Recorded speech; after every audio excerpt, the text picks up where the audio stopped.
Do you know that everyone has his or her own story?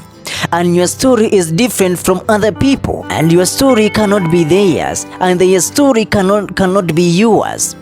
And also, your story or their stories has a different emotion depending on the story. The emotions in your story is not the emotions in their stories, and the emotions in their stories is not the emotion in your story.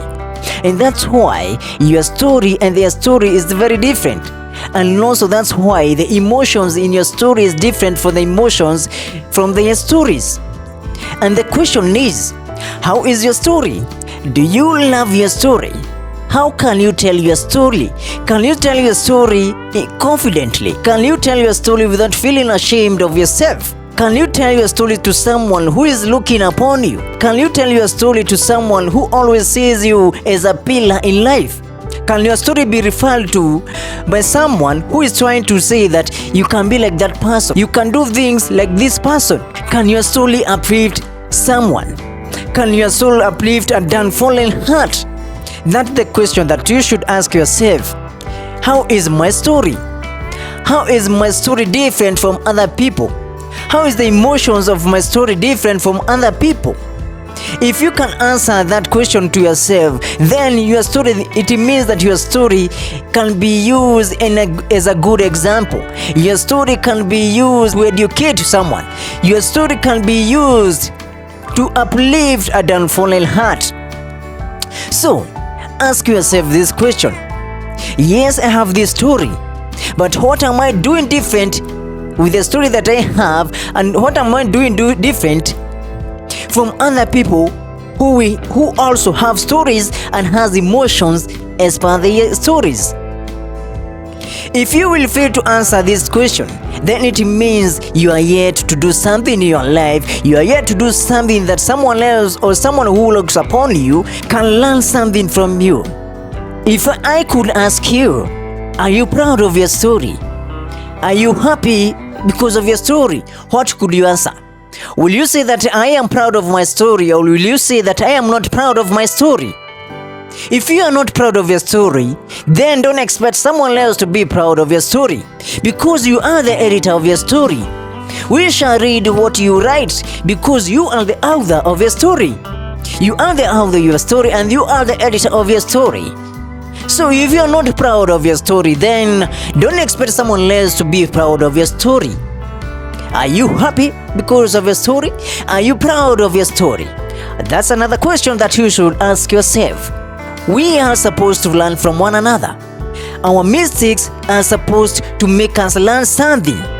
When we make mistakes, we learn from that mistake. And that's why you are not expected to go back to your mistakes, because you are supposed to learn from your mistakes. Let your story be used to educate others. Let your story be used as a good example, but not as a bad example to the society.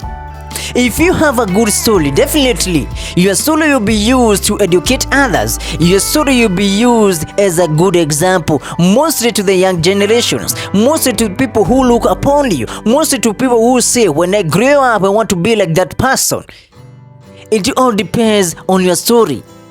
Now in this moment, in the present moment, you are making your story. You are writing your story. And that's why your story must be different from other people. And that's why your story have to have different emotions from other people's emotions. Let your story be good. Let your story be unique. And let your story be educative. And let your story be educative in a positive way. Because yes, it can be educative but in a negative way, but we don't want it to be educative in a negative way. We want it to be educative in a positive way. Depending on the uniqueness of your story, that's what will determine whether your story will be used as a good example or a bad example. But don't ever forget to ask yourself this question: what kind of a story am I writing? What kind of emotions are coming out from my story? Am I setting a good example? Am I setting a bad example?